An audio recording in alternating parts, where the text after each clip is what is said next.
As day two of congestion pricing, and more than just commuters will be affected by the toll. One industry anticipating a big impact is the food sector, where deliveries and transportation are crucial to restaurants and small businesses.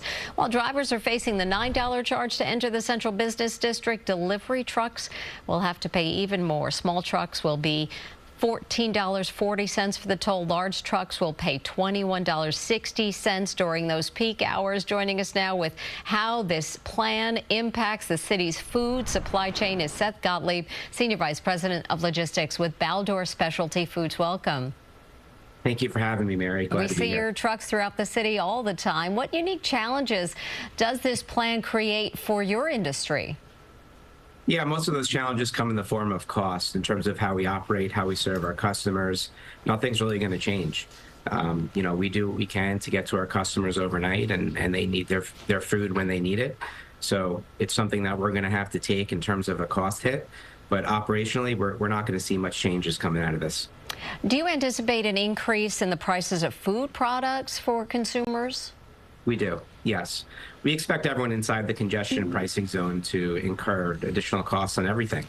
If you think about a restaurant, most of which are small businesses, have to source everything from outside the congestion pricing zone. So everything that they source, from paper towels to plates to food to beverages to even the transit of their workers, is going to face a surcharge starting today. What changes, if any, has your company made in regard to delivery, and will you be delivering overnight instead of during the day? Yeah, we're already incentivized to deliver overnight. About a third of the trucks that we send into the congestion pricing zone, we already send in overnight to avoid traffic and to serve customers who have the luxury of having staff there overnight. But a lot of our businesses just are not staffed and not able to receive overnight, and we do have to deliver during what are the peak hours. So this congestion pricing plan doesn't do anything to incentivize us any differently in terms of the way that we operate. The one thing we're mindful of is that boundary around 60th Street, making sure that we don't cross over it multiple times within a day, and keeping the routes clean on that. But other than that, operations will continue as normal. Yeah, so you'll have to pay every time you cross over. Yes. Yeah, so some supporters of the plan say this is going to help ease traffic on the streets. Do you think that will assist your drivers in any way? So those reports have 13% reduction in congestion. When you isolate the amount of times that our vehicles are actually moving, which is already densely routed on area, and then of the times they're moving that they're actually impacted from a congestion delay, and then apply a 13% reduction on top of that, I'm skeptical that we'll feel any of that. What are the next steps for you to challenge this plan? We have a coalition, amongst of which is food banks, local businesses here in the Hunts Point market, which represents 60% of the fresh food supply into the city, restaurants and retailers.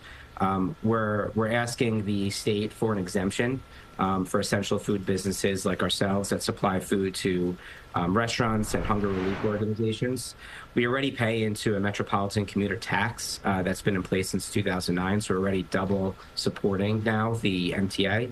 So our ask is an exemption as New York City-based essential food distributors from this congestion pricing plan. Seth Gottlieb with Baldor Specialty Foods, thanks so much for taking some time to talk to us today. Thank you for having me. Our live coverage of congestion pricing continues this morning. In just a few minutes, we'll be checking in with Hannah Klieger on Long Island at the LIRR station there. For a closer look at the congestion pricing rules and exemptions, you could go to cbsnewyork.com right now.